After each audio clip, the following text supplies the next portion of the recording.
Frenchie's Art Gallery, located on historic Oak Street beside the Maple Leaf Bar. With over 3,000 square feet of space, it features a large gallery front room and Frenchie's personal art studio. Frenchie's Art Gallery is also connected to the Maple Leaf Courtyard, which is ideal for the New Orleans night scene. Frenchie's Art Gallery, 8314 Oak Street. Yeah, you're right. Located at 109 Wall Boulevard in Gretna, Uniforms by Logo Express provides school uniforms, medical wear, hospitality wear, safety and industrial wear, and so much more. We offer a number of locations on both sides of the river. 2 in Chantilly, 1 in Woodmere, and our main store located in Gretna. Uniforms by Logo Express. Your brand starts here. Well, here's the bottom line.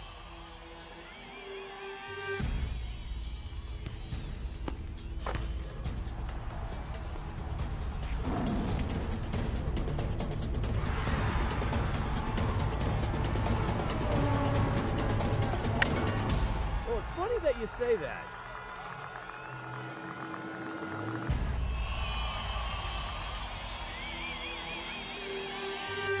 Let me tell you.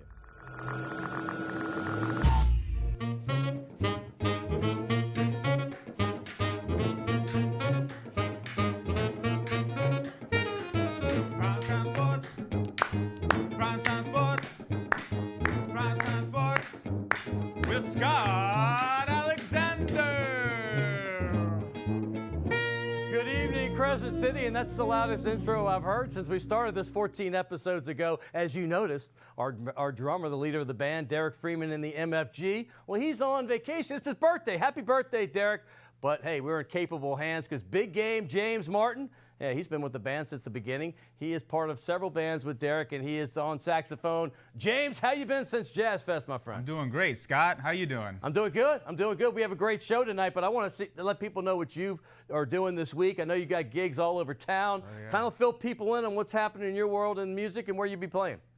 Well, I got my band playing a few times this week. We're playing at the Burgundy Bar Saturday night, the Saint Hotel. That's the one to come to. So, Scott, what are you doing Saturday night? No, Saturday night, that sounds like a good one. Actually, I am open. I love the Saint, so I think I'm going to be seeing your band there. By the way, the Soul Brass Band, I'm not sure if Derek's going to be back. They also play at DBA on Sundays with all-you-can-eat crawfish. So check them out. I do appreciate you, James. Listen, man, you guys bring a lot of energy. My man John over there, he's a Hall of Fame West Banker, by the way. The guy on the left, Hall of Fame. I don't know many of those. And the guy on the right, Tuba Steve Glenn, is fantastic as well. We'll be talking to them throughout the show, but I appreciate everything you do for us. Yeah.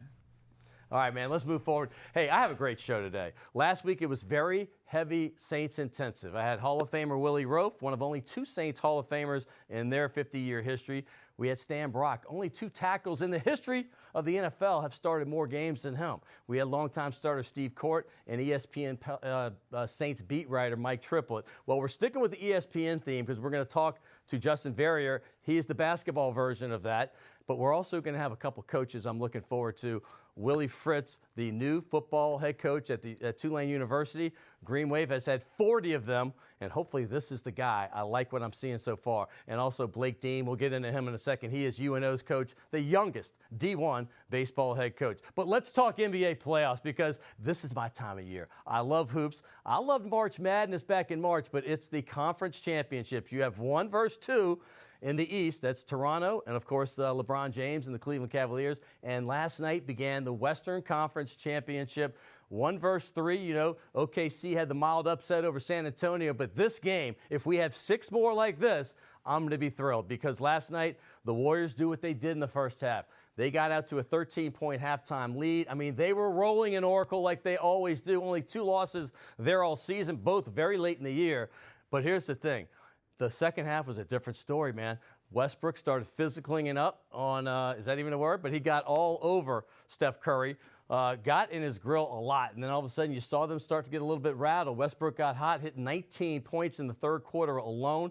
He and Durant were only 17 of 51, so that bodes well. But this game ended with a rare road win against the Warriors, certainly in the playoffs. They got the victory. They're up 1-0. OKC's up. And put it this way. What is going on with OKC? They're 5-1 on the road, including their last 3 road wins. 2 at San Antonio, who were 40-1 in the regular season, and 1 just last night against Golden State. So those 2 teams, they were 79-3 at home in the regular season. They're 0-3 right now in their last 3. Congrats to OKC. Hey, speaking of basketball, big night tonight for Pelicans fans. NBA draft lottery, as you know, is right after this show. And you remember back 4 years ago, that was a huge moment for everybody that loves the Pelicans, and it was the Hornets back then. That's the night they got Anthony Davis. They got that first ball. You see Monty Williams, Gail and Tom Benson, the owners of the team. Well, can they do it again? Because that was such a momentous change in the fortunes of this franchise. Not that Ben Simmons or Brandon Ingram or Anthony Davis, but man, what great compliments would they be if they get first or second. Hey, Alvin Gentry, the head coach for the Pelicans, will be there tonight. We'll see if he's the good luck charm for this team.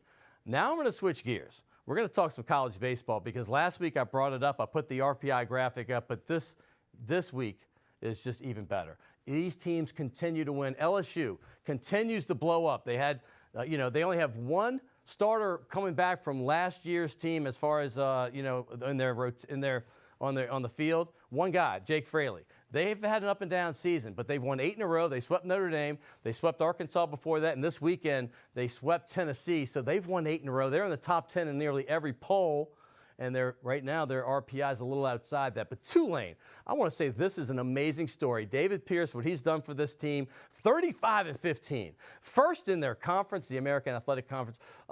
They're just unbelievable right now. They've won series after series, including this past weekend. And here's this RPI. Last week I showed it to you. Everybody's moving up. Tulane dropped a little bit because they lost 1 to Memphis, but Tulane's ranked 14th in one poll. Don't let this RPI fool you. 31. They're solidly in. They're looking for home field advantage to get a regional at Turchin Stadium. So LSU at 12. UL Lafayette, they play UNO tonight. They're at 20 in the RPI. Tulane 31. Southeastern, the only team that lost this weekend, they lost 2 or 3 to UNO. And Louisiana Tech, they're all up. UNO moved up 21 spots to 52 in the RPI. That's 6 of the top 52 right here from Louisiana. So that's pretty impressive. As far as it goes, I have to talk about this punch because it's the punch heard around the world. And I'm sure you've seen it on ESPN, but my goodness, a one-hitter quitter. It all started with Joey Bats. Yeah, that's right, Jose Bautista. He got plunked. Remember last year he did the bat flip and, upset all the Texas Rangers players and fans and everybody else in that world. Well, he got plunked. He gets on first base, and he's praying for a ground ball, and he gets one. So that means he's going to knock out the second baseman, Rutin Odor. And boy, he tried to. And then they squared off because Odor took exception to the hard slide. And you see it kind of leaning up here. Odor, I'm thinking, okay, this is going to be a fair fight. Wrong. This was a one punch, and him talking about his glasses just flew off of his head. And then the next thing you know, he's wobbling around trying to stand up. And then obviously one of the Texas Rangers players, Beltre, ended up holding him up. And you know how they do in baseball. Everybody runs onto the field. They try to get involved. They try to say, hey, we want to fight, but they don't really want to fight. And then the next thing you know, Bautista is just trying to make his way back. He picks his glasses up. He's like, hold me back just in case. I don't want to have to run over there and get my butt beat again. But anyway, he goes into the locker room and ends that game. They end up winning the game and moving forward. We'll get into Major League Baseball later next week and the week after. But this show, I've got Willie Fritz, Tulane's new head coach. I've got Blake Dean. He has done remarkable things with this UNO privateer program. And Justin Verrier. And don't forget, I've got MFG, the Martin Freeman genius, without Derek Freeman today. We'll be right back on Primetime Sports.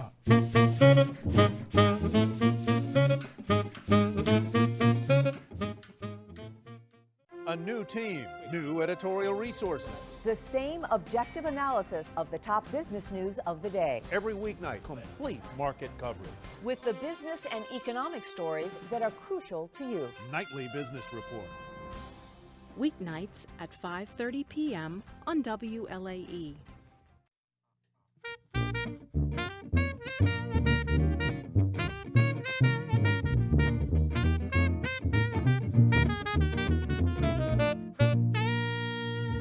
Welcome back, Crescent City. That is the MFG without the Derek Freeman part. The Martin Freeman genius led by Big Game James. We talked about them and to them in the open. But, hey, I can't wait. Last week, I said it earlier, we had a big, heavy Saints show. I mean, listen, we were building into rookie camp, which was this weekend that I went to.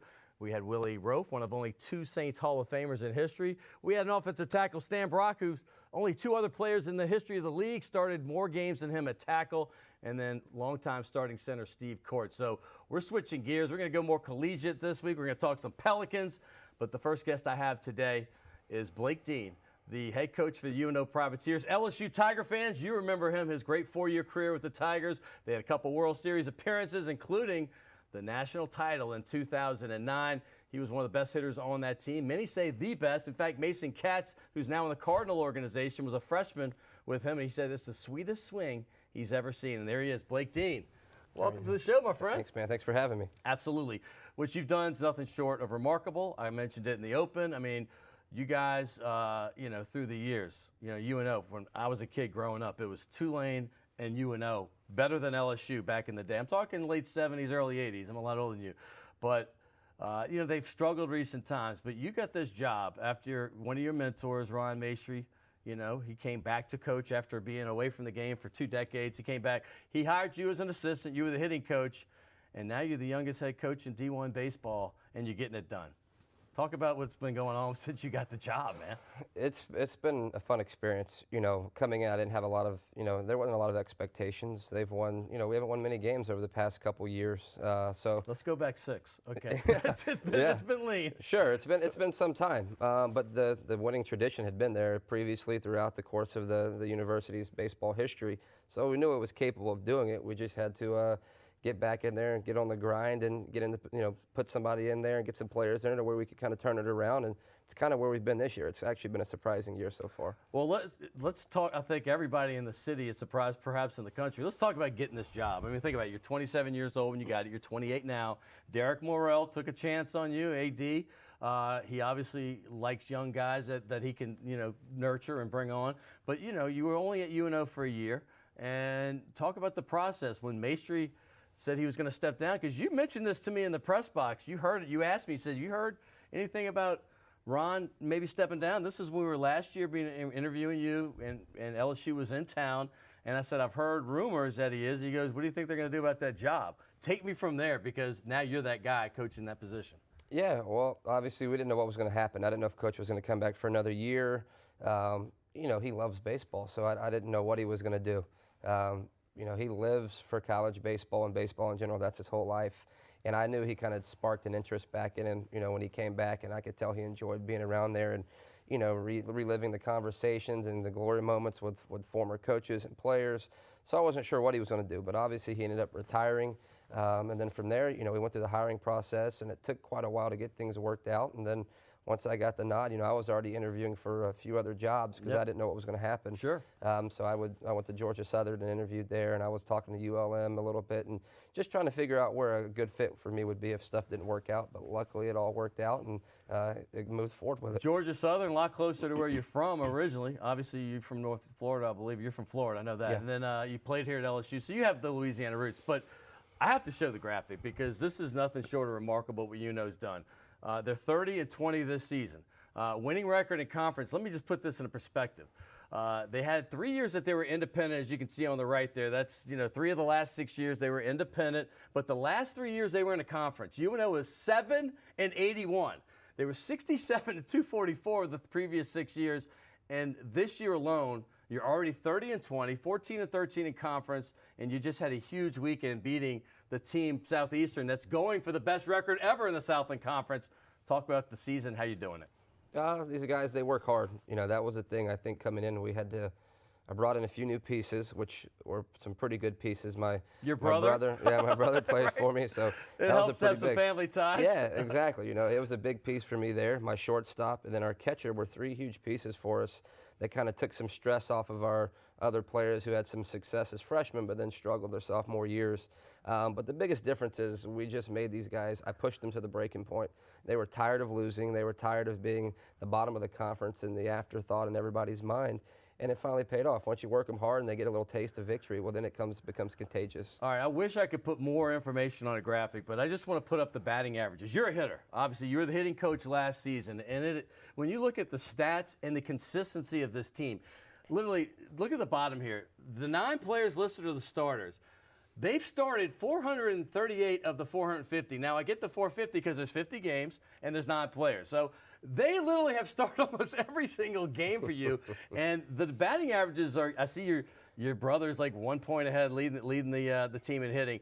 But when you look at the team hits, they're almost all identical. I mean, they're that close and that consistent. Talk about this team as a whole, and then we're going to start with your brother because, like I said, it helps to have a family tie to bring in. But he's had a circuitous route himself. Sure. I mean, our stats alone, hitting-wise, they speak for themselves, and I think that's probably what's attributed to most of our success this year. We're leading the conference in hitting. At one point, we're the 4th best hitting team in the country.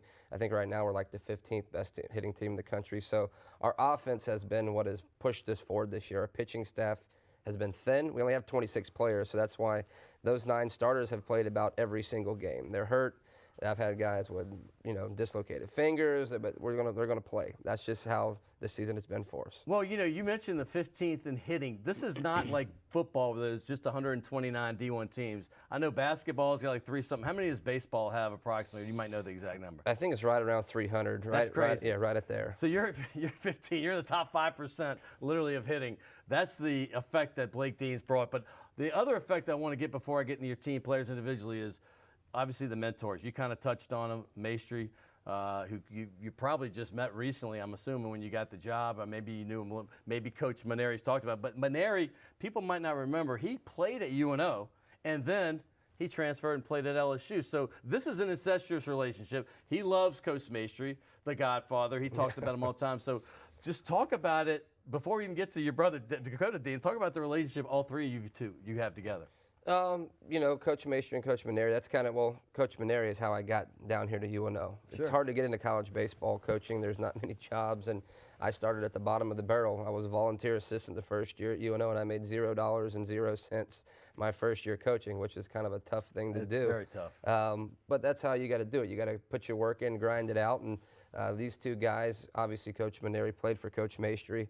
Coach Maestri, like you said, is the godfather of college baseball in New Orleans, and very well known around the country.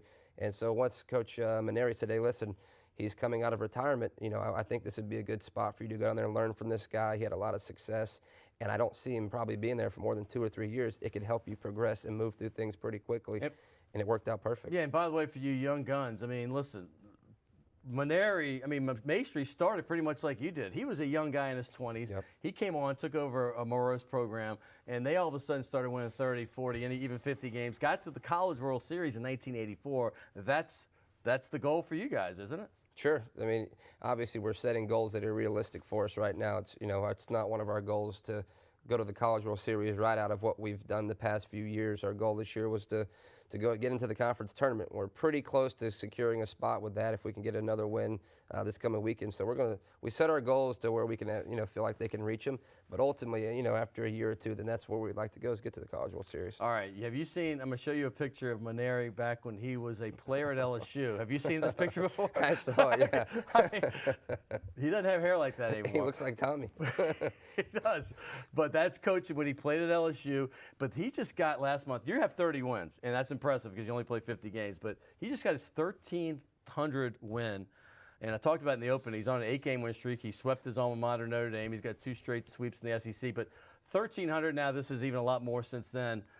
That's quite a career. Oh, it's one of the best. He's a Hall of Fame coach. There's no question about it. Him and Coach Maestri both. I think Coach Maestri probably got out before his coaching time was done, just so he could be the AD. He'd probably have a ton of wins as well. No doubt. But those two guys, I mean, they speak for themselves. Coach Maneri, his father, the coaching legacy between all those guys is ridiculous. Well, I think people would be interested in this because LSU had 5 titles in a stretch of 10 years, right? And then, Skip Burtman ended up retiring. They had a Smoke Laval coached it. Then Maneri came in. There was a lot of pressure on him to do something. And you were there for the 2 years before. They got to the World Series in 08, your sophomore year. And then the monkey got off the back in 09 when they won it. I have a picture of you in your playing days, but I also have a picture of you avoiding the dog pal in 09, which is a smart thing to do. But the thing is look at number 34 on the far side on the right. Yeah, he's like, okay, you guys just get jumping and get injured. But talk about that monkey off the back, and did you feel the pressure that your coach obviously was feeling from the fans? No, I mean, everyone feels the pressure. First year we weren't very good. We weren't very good at all. And he kind of came in there, and it was very tough. The conditioning was tough. He had to lay down all his ground rules, what he expected. He laid down the foundation that first year to kind of move us forward. And then once we tasted success and we realized what the people there expected, well, then of course you feel the pressure to perform. I mean, and you can see from his actions sometimes that he knew we needed to win, and I'm glad we could do it for him as well. These are shots of you and your playing days at LSU. I mean, you played with some great players, Mikey Monte. There's the end of that beautiful swing. As far as your playing days, what's going to be the most memorable thing? I mean, obviously the World Series is big, but is there any other moment that you will remember and you just automatically, when you think of your playing days, it comes back to you?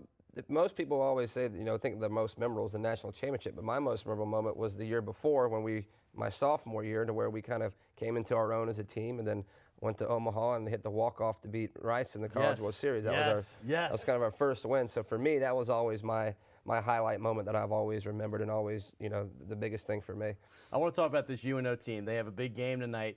Hey, listen, you're watching this, and he'll probably be about to start the game. So we are taping this in the morning of it, but they play UL. The Raging Cajuns have had a really nice run over the last several years under Coach Robichaux. But talk about what this team's done. I want to start with your brother. Dakota Dean came in, and you needed that leader on the team. He played at LSU, and then he went to Northwest Florida State, which is a great JUCO, and they won the national title last year. Here he is with Maneri. There he is with Northwest Florida. But this is a guy that's been a leader for your team, and it's your own brother. Yeah, he's done a great job. He went to LSU, kind of followed in after I did, and, he didn't have I think a big shadow was kind of cast upon him, and he didn't have the success, or, he didn't get many at-bats. So he transferred out, went to Northwest Florida, did well, and then I signed him right out of there and came over to play for me, and he's done a great job. He actually went back and hit a home run against LSU, which kind of, in his mind was like his coming out party. So he's done well. He plays hard for me. He has my back, and he's probably one of my hardest working guys and leaders on the team. How close were y'all before this? I mean, some brothers are very close, and some are just, just kind of brothers. We've always been close, but our situation was a little unique. When he was growing up, I was either in college and he was in middle school, coming into high school. Then when he was in high school and stuff, I was going off to play pro ball. So I never really got to see him play a whole bunch. I just catch games here and there, but we've definitely came a lot closer now since he's with me every day. How unique is this relationship, though? I mean, sometimes you hear, the Doc Rivers coaching his son. It's rare that you see a brother coaching his brother on the D1 level. Yeah, it's interesting. I had to lay the groundwork down from the very get-go. I think, I caught a few of his buddies missing class, so I ran them, and, they had a little punishment running them. Actually, my mom showed up the day that they were conditioning, and she got on to me, "What are you doing to your little brother?" And I said, "Well, he's got to pay the price. He's got to pay it, just like everybody else." Mom stepped in. Okay. Yeah. All right, let's talk about some of the other guys. The Southland Player of the Week this week, Hezekiah Randolph, huge week. What's he mean for this team? Well, he's done a great job. He's one of those guys, his freshman year had success, freshman All-American. Sophomore year, kind of all the lights and eyes were on him, didn't have a very successful season. And then I've brought in some other guys to kind of cover him up and, put my brother in front of him, Bracey behind him, to where they've got to give him some quality pitches, and he's absolutely done a great job. I think he may lead the conference in extra base hits, or pretty close to it. Yeah, he's right there. He's done a great job and has been a big four-hole hitter for us all year. You mentioned Aaron Palmer. Talk about his effect on this team. Shortstop is one of the most important positions on the field, so he's solidified that for us. Comes in, he's a very gritty, tough-nosed player, played at Georgia Southern out of high school, transferred to Northwest Florida, then I got him. I think he's been thrown out one time this year on the bases stealing, so he brings a lot of different aspects to the game. He can run, hit, throw, he can do it all. You mentioned Kyle Bracey, the catcher, early on. You said, hey, these are the guys I needed to get. I brought him in.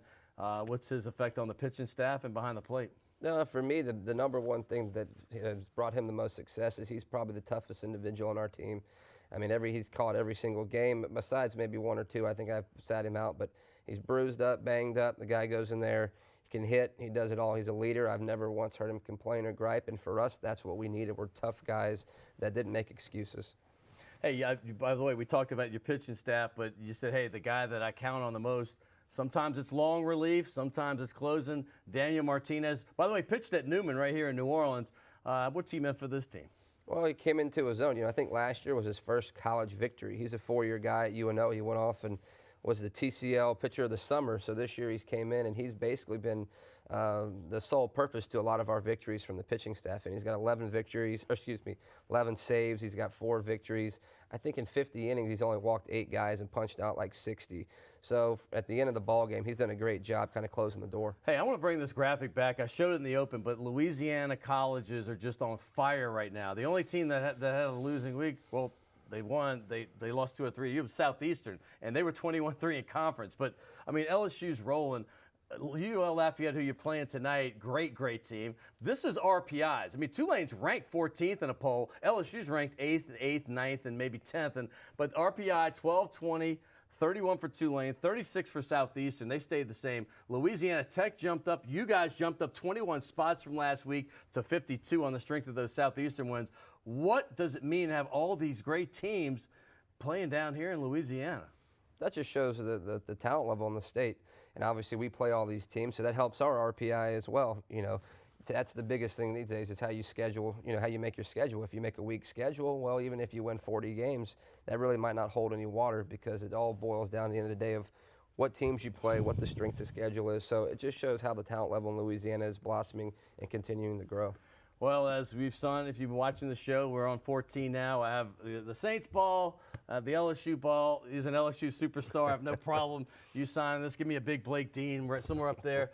Also have a nice gift certificate that you can go eat at a very nice restaurant here in town. Enjoy it. Hope you have fun. Bring your brother.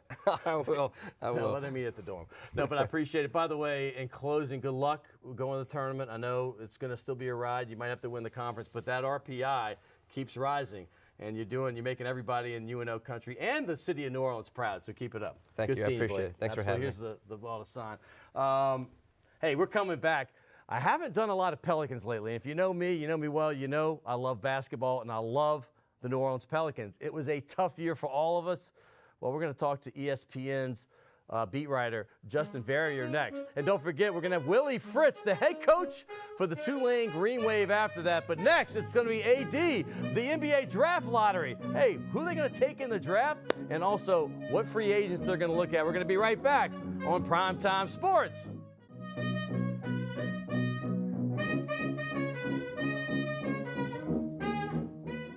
The mark of Legacy Kitchen is simple. We offer numerous dishes like chicken enchilada soup, prime filet and loaded baked potato, baby back ribs, and so much more. At Legacy Kitchen, we serve American fare, crafted cocktails, and we offer a great selection of wines by the glass. Metairie at Vetz and Martin Berman, and in the Warehouse District at Tchoupitoulas and Girard. North Shore Basketball Training Center is located at 70239 Highway 59 in Abita Springs. Here we offer developmental programs for all ages, focusing on structure, hard work, effort, and teamwork. North Shore Basketball Training Center also has year-round basketball teams, leagues, camps, training, speed and agility conditioning, and other programs to help enrich our students. North Shore Basketball Training Center, now with a new training facility at 3747 West Esplanade Avenue in Metairie. Crescent City Steakhouse, a true neighborhood restaurant operated by the Vojkovic family since 1934, is the oldest steakhouse in the city of New Orleans. Serving only hand-cut, prime-aged, corn-fed beef for over 80 years, Crescent City Steakhouse has become a dining destination for both die-hard locals and adventurous travelers who seek traditional, timeless New Orleans cuisine. Crescent City Steakhouse, 1001 North Broad, on the corner of St. Philip, in the heart of New Orleans.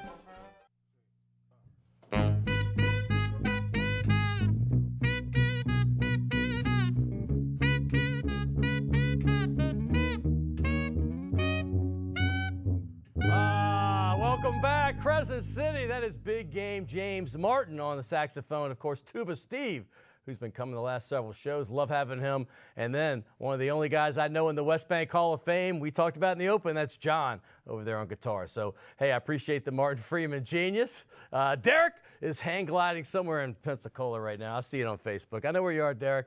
But anyway, I'm so happy to have my next guest. Last week, like I said, was a very heavy Saints show. A lot of things going on with the Saints. They started rookie practice, and they're going to be getting OTAs and, of course, minicamp. But right now, tonight's a big night. 3 years ago, we all remember Anthony Davis, 4 years ago, I should say, 2012, when they got the lottery balls, went to the right place, and the Pelicans got the first pick. Their chances are a little slimmer this year. We talked about it's only 6% to get the first pick. They have like 21% to get one of the first 3 picks, and then they have a better shot to stay right where they are at 6, like 40-something%, and then 30% chance to be in 7. So hopefully the balls fall the right way. But my next guest is ESPN's beat writer.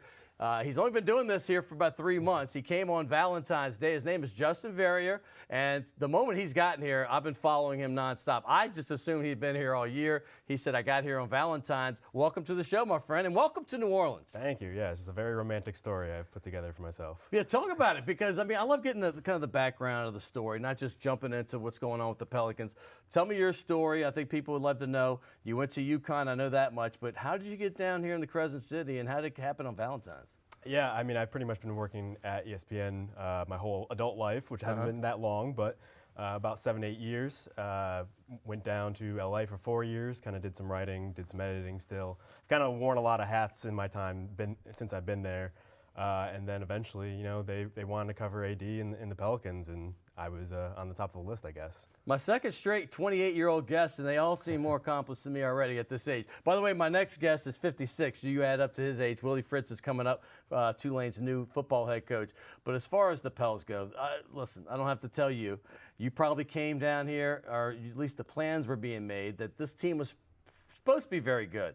And they started off 1-11. They had 4 or 5 guys injured. You know, I've been using the excuse with injuries. Like they had 350-plus games missed with key players to injury. I don't think many teams could win, but where do you go from here with this team that, you know, obviously it's not just this year they've been snake bit. It's been the last 5 years. But where do you go from here? Yeah, I think they're at a pretty big inflection point in their whole kind of trajectory here, because you have AD, Anthony Davis, locked in for this max deal now. And you have him for at least 4 years, possibly 5. Not a bad guy to be locked in. No, yeah, he's pretty good, right? And so you still have that one foundational piece that you want going forward. Every team wants that guy. And so they do have the hard part kind of done here, but they haven't been able to kind of do the things around him in order to get to that next step, to that next level, that consistent winning and contention. I think you look at the organization, some of the moves that they've made, some of the guys above Dell Demps in the front office. You have a lot of football guys there, so you wonder if there is the sort of top-down approach that some of the teams like the Spurs, who have had success. Yes, we are well aware. Yeah. By the way, there's one of the football guys on the left, Mickey Loomis, who's had a lot of success with the Saints, but you're around the organization daily during the season, so you know what's going on the inside. What is the dynamic of this team? Dell Demps was supposed to meet the media for the first time, literally. Well, he met the media when there was some conversation about he and Alvin Gentry not getting along, or he's talking about it behind his back. That's the only time he's met the media all year. He met us before you were here. I was at Media Day. He met us back then, and then he was supposed to meet us a couple weeks ago. They set the press conference up a couple weeks after the season ended on a Saturday. On Sunday, we all got emails saying it was canceled. What in the world's going on with Dell Demps? There was a sighting, his in Chicago, but what's the dynamic, first of all, that you've seen, and what's the perception that everybody else sees with the Loomis and Gentry and Demps? Yeah, it's kind of, he's turning into Carmen Sandiego, pretty much, is what's happening there. Say that again? Carmen Sandiego. Where in the world is Carmen Sandiego? This is a big thing in my youth. It is, all right. Younger viewers will get it. Way over my head. Yeah, right. exactly. I like it. You know, I think Dell's a quiet guy. He comes from the Spurs organization, as we mentioned there. I think he takes on a lot of those kind of attributes and characteristics. Secretive? Exactly. Right. And so when you're doing well, secretive looks great. You're holding in those like state secrets that are so great you don't want out. When you're not doing well, it looks pretty bad. It looks like you're kind of keeping something in and you don't want people around. And so it's looked particularly bad this season because Alvin Gentry's up there every day talking to us in the media, and Dell's in the background. He hasn't really, come out and said his piece to a large degree. But my understanding is Dell kind of runs the ship on the basketball side, and he gets input from other places up top. You got a lot of football executives above him. You got an owner who's used to winning in football on top of him, and Mickey Loomis, the Saints GM. It just creates a weird sort of dynamic. He's in charge, and he's in charge still going forward, despite kind of, like you mentioned, the weird press conference mishap. Well, I feel bad for Alvin, not just the injuries. I mean, he got a team that had some promise. And when you look at the names, it looks like a nice little fantasy team you put together. But for this free-flowing offense that he wanted to bring in, and we saw what he did in Phoenix. They got to the conference finals with a guy named Steve Nash. He had great success as the top assistant coach, obviously with Golden State last year. They were the champs with Steve Kerr's head coach. But there's guys that don't really flow with that kind of offense. I'm not saying Drew Holiday can't, but like a Tyreek Evans, who I actually like, but I don't love him in this offense because he's not going to be a guy that can bang down open threes on any kind of consistent level. So when you look at the core that they have coming back, it is AD, who we mentioned. And by the way, there was a very happy AD for the first 3 years he was here. I mean, always happy. This AD was super sullen, disengaged. I mean, listen, I know a 1-11 start will upset a lot of people. There's the look I'm giving you. We saw a lot of this. And he got hurt pretty soon after. But that face there, that's the AD that I'm going to remember this season for, and it's not a good one. But when you look at the pieces, him, Drew Holiday, Tyreek are the main three. How are they going to fit going forward? I know the latter two are only locked in for one more year, but kind of go over those three guys for me. Yeah, I mean, those are the pieces right there, and those are the two guys, Drew and Tyreek, that Dell went out and got in order to surround AD. You have Anthony Davis in there, and you have that kind of focal point, and now Dell was kind of tasked with going out and getting an all-star, specifically an all-star to pair with him. And Drew Holiday had just made his first all-star game. He was young and looked like that type of guy. And then Tyreek was a guy, rookie of the year, showed a lot of promise. A lot of people compared him to LeBron because of his skill set. I have a friend that calls him. Poor man's LeBron. Exactly. Yeah, right. He might not be a mini LeBron, but at the very least, he's a very poor. Yes, exactly. But I like Tyreek. I mean, but it's hard to compare anybody to LeBron James. But yeah. Yeah, but then you bring in a guy like Alvin Gentry, who runs a very specific style of offense. And though, like you mentioned, the injuries have been an issue, so maybe you can't really rate Alvin Gentry as well as you might have hoped, but Tyreek doesn't really seem like he fits there. So you wonder going forward, was it the best idea to go with Alvin because he has such a specific system in place, and you don't necessarily have the type of guys there. Omar Ashik, another guy who may not really fit what Alvin's doing there, or may not even fit in the NBA. Yeah, that's what I say. Where does he fit? Because I actually took up for him because I do know he does one thing well. You see him rebounding there. He does play pretty good defense at times. He's not a shot blocker, but he is a shot disruptor. But dude, there's no defense what's going on right now. I have pictures of him very happy at his press conference. Who wouldn't? Guys from Turkey, he's making $11+ million a year. But what a colossal, this thing on your back right now, this anvil that he's placed because he's signed for what, 4 more years on this team, making about $11 million. What do you do with that position? Yeah, at this point, you might even want to stretch him. Stretch out the contract so you're paying it over a long period of time, but less amount each year. It's a tough one. I mean, you could see the thinking with Dell Demps going forward. You have AD, a guy who's still developing physically, and so you want a bigger guy to go in there, set the screens, do the dirty work, do the defensive work that maybe AD isn't going to be doing, especially in Alvin's system. But it just really hasn't worked out, and you wonder going forward, isn't AD better at the 5, where he can go and create matchups that way, mismatches that way? And maybe put some more shooting around him, or you're going to commit for going forward with a bigger center in an NBA that's just really not conducive to that style of play anymore. Well, I'm with you. There weren't like a lot of options on the free agent market of the year, and he had a guy that you felt could protect him. But all those things you said, the setting the picks, doing all the dirty work, the things you don't see in the box score, I said those same things. I don't know how much I can defend anymore. Look, he started off with a calf injury coming out. I know he started off on the wrong foot. It just didn't get any better. Before I get into potential free agents that the Pelicans might be looking at, and, of course, the NBA draft, which is coming up on June 23rd, I have to ask you about the 2 free agents real quick. Eric Gordon, Ryan Anderson, any chance in any scenario that they stay? I would say it's doubtful at this point. You look at the history of both guys there, Eric Gordon, the injuries have just piled up in his time there, and it seems like he's the type of guy you might want to, get away from. Especially from his point of view, he might want a clean slate to kind of go and rehabilitate his image in the NBA. And you look at Ryan Anderson, obviously had a lot of personal issues in his time in New Orleans, had a lot of difficulties he had to overcome.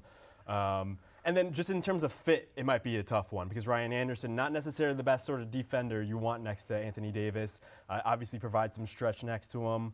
But defensively, there were just so many issues with him this year. And with Eric Gordon, he's not the sort of shooter where he could do other things going forward. He's he not has to be Klay over Thompson, 40%. He's not Steph Curry. Right. He's a guy that's a spot. And the thing is, when he's on, he's great. But the fact is, he is a stretch 4. I mean, he's a shooter, but that's the same position Anthony Davis.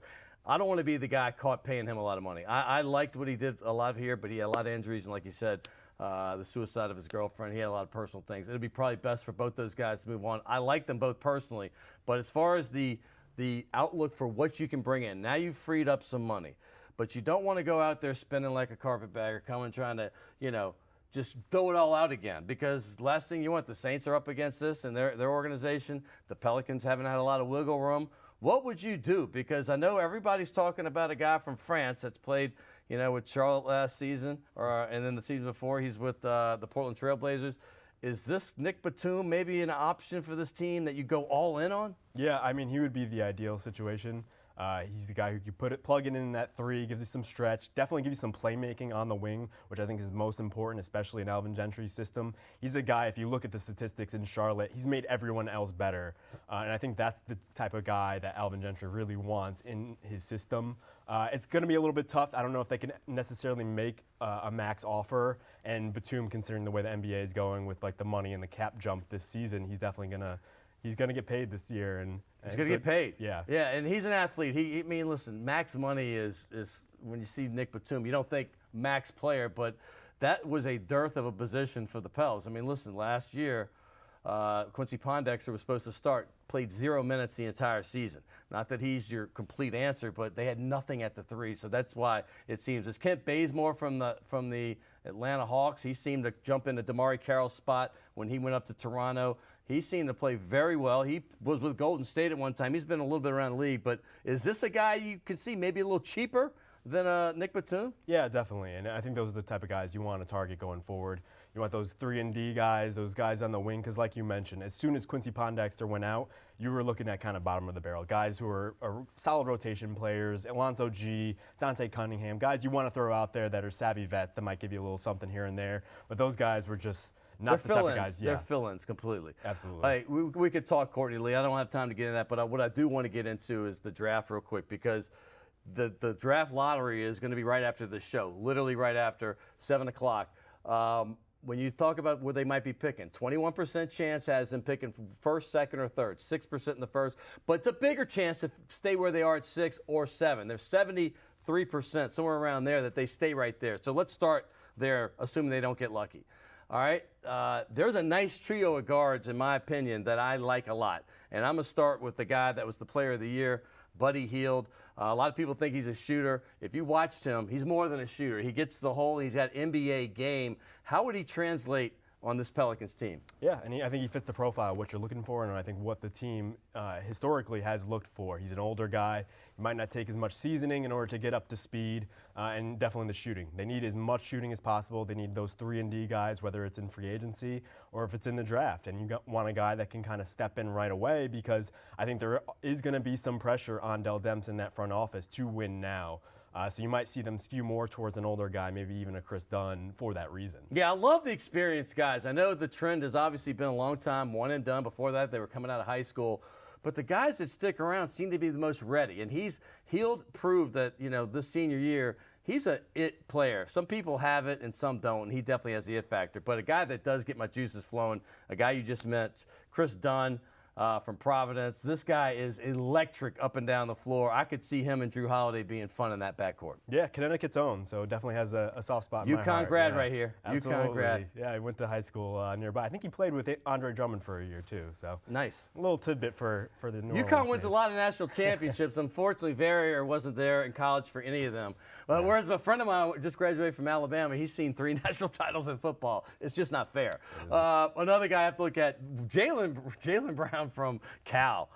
This dude's highlights are ridiculous, man. He gets up in the air. He tomahawks the ball down. He could be a swing guy at 2-3. What do you think about him? Yeah, look at this dunk right here. Yeah, it's crazy. Yeah, I think they need that exactly. They need more athleticism. You looked at the end of the season, you looked out there and you saw Luke Babbitt, some of these other guys who were just at the end of the bench.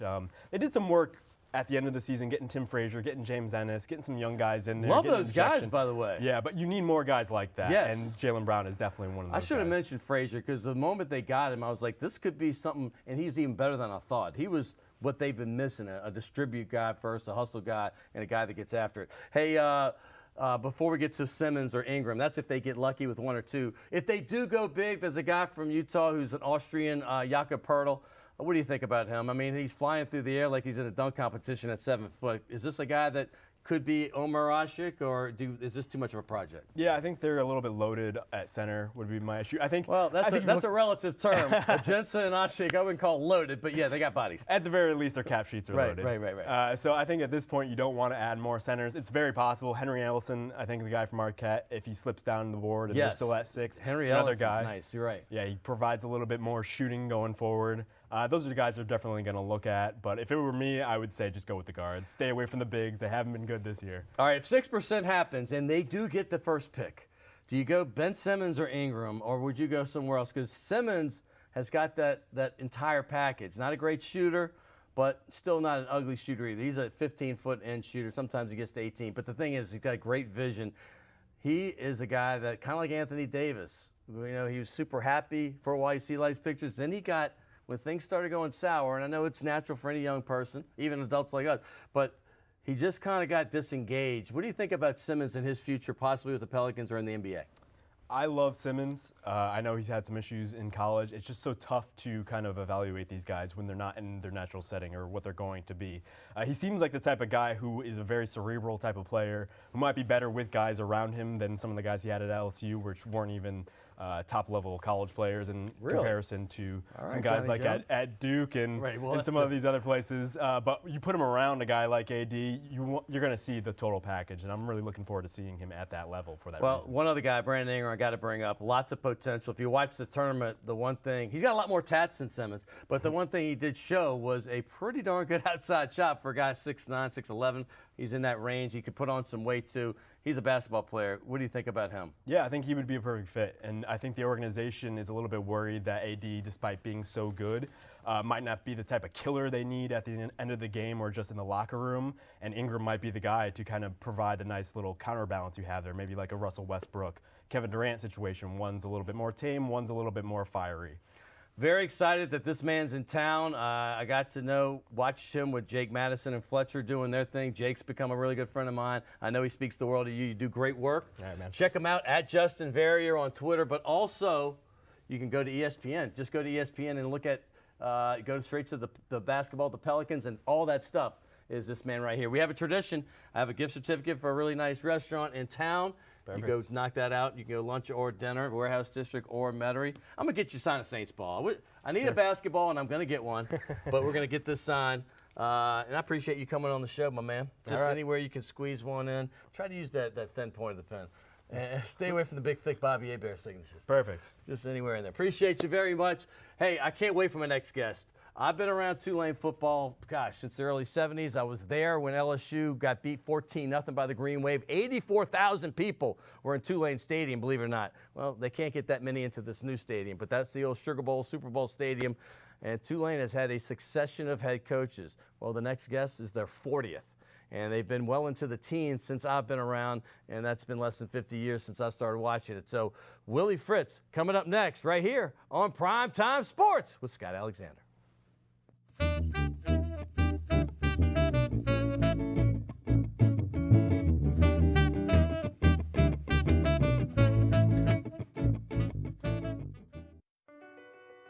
My life is full of statistics. Thing is, I could have dropped out of school and become one myself, but I didn't because I had people that believed in me. Here's another statistic. 7,000 students drop out every school day. That's one every 26 seconds. It's time that students know that we believe in them. Inspire a student and share your message of support at boostup.org.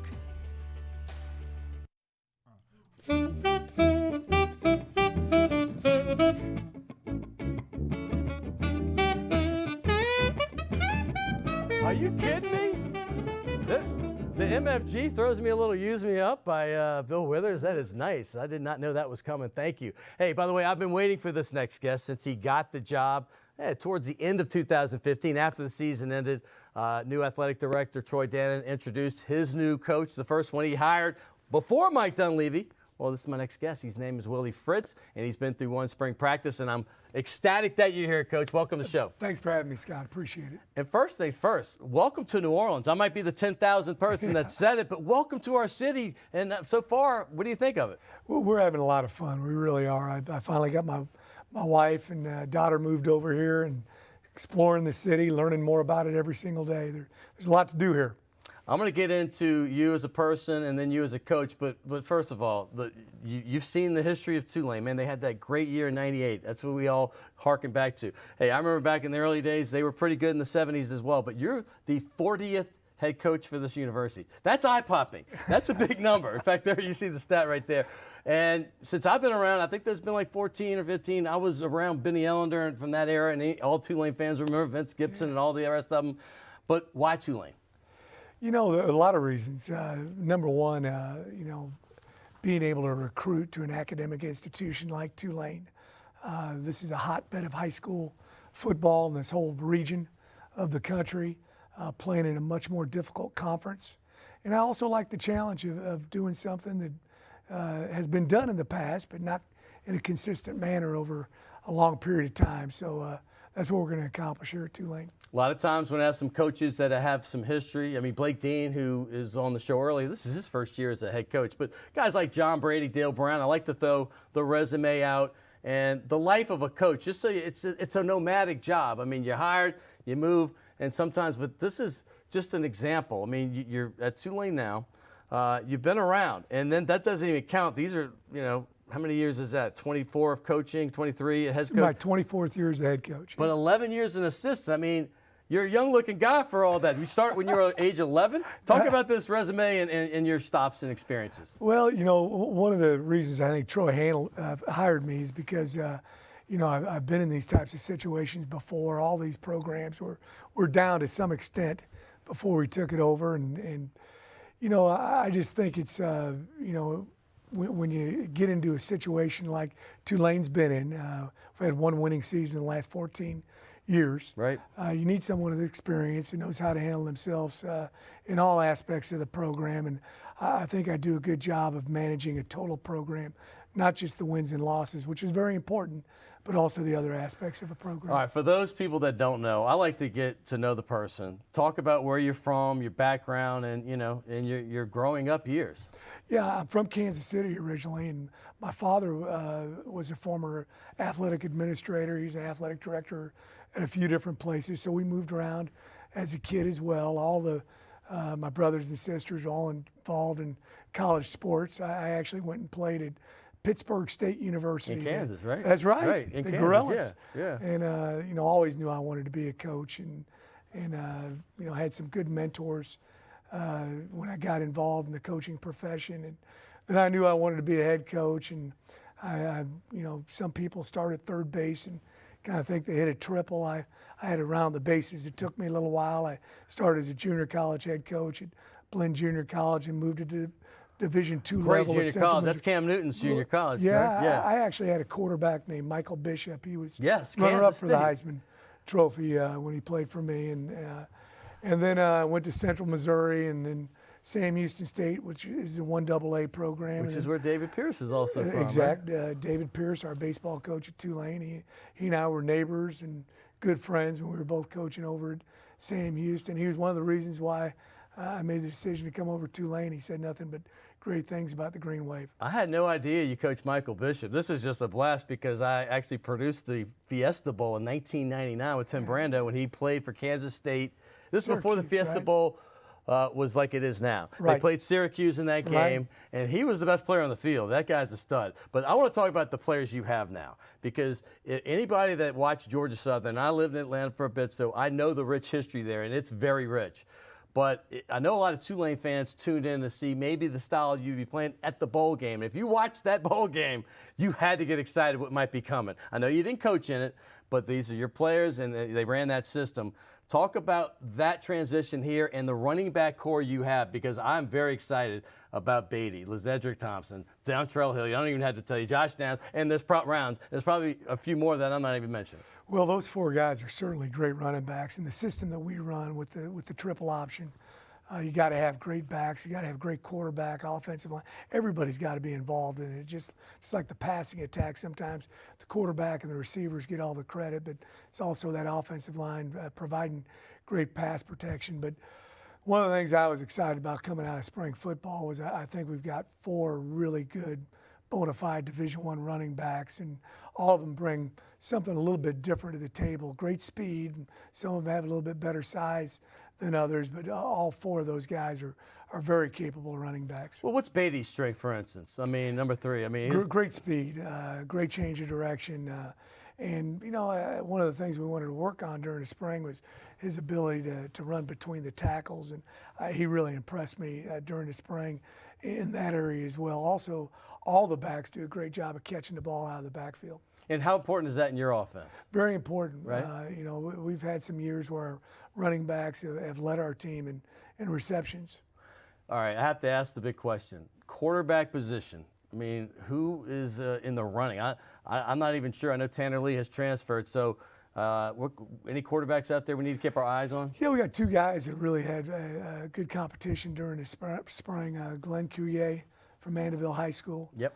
Local product, and he really probably wasn't as suited for the offense that they were running previously, and he's more suited to what we're running. You got to be able to throw the ball too, and Glenn can do that. And then Darius Bradwell was an early high school graduate. He's from Tallahassee, Florida, and those 2 are kind of running neck and neck. And then also we got a couple guys that will compete with them when they get here in August. All right, I'm being honest when I say this.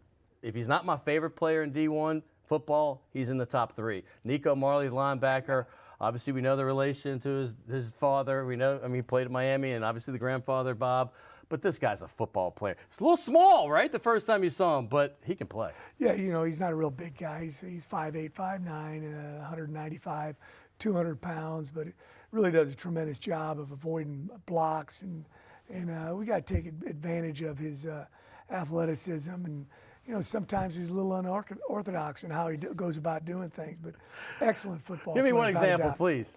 Well, he's gonna, maybe he should be over the top of the center, and he'll run around the backside, and right. He'll still make the play. And if you make the play, you make the play, in my opinion. I wish we had more time, but I know you got some other guys you're excited about. Perry Nickerson, Tanzel Smart, Donnie Lewis. We don't have a ton of time. I'm going to have you on before the season. I'm going to hold you to this. I mean, well, he didn't promise me yet. But anyway, I want to thank you for coming on the show. Tulane fans, get excited. Hey, the baseball team, 35-15, Dunleavy basketball coach, and this guy right here, Willie Fritz. Thank you, Scott. Thank you so much for coming. We have a tradition, have a nice little gift certificate for you. All right, thank you. And your wife to go have a nice dinner. And I'm not going to make you sign the LSU ball, absolutely not. But I'm going to make sure. I might not make it out of here if I did you that. get on the exactly. Roll away, by the way. Anywhere you can fit in here, you can put it right there if you want. All right. Hey, Willie Fritz, the head coach for the Tulane Greenway. We're going to be hearing a lot more about him. Hey, Tulane football, it all starts literally like 4 months from now, even a little bit earlier. I can't wait for football season. Hey, by the way, you can go to my Twitter, @DScottAlexander. Don't forget, I put up Saints and Pelican stories every day for Scout.com, SaintsInsider.com, PelicansPride.com, all part of Scout. I want to thank the MFG, Willie Fritz, Blake Dean, the remarkable new head coach for UNO. They're doing incredible things, and Justin Verrier, and everybody else here at WLAE. Thank you so much, and appreciate you watching Primetime Sports. We'll be back next week with Dalton Hilliard, Saints Hall of Famer.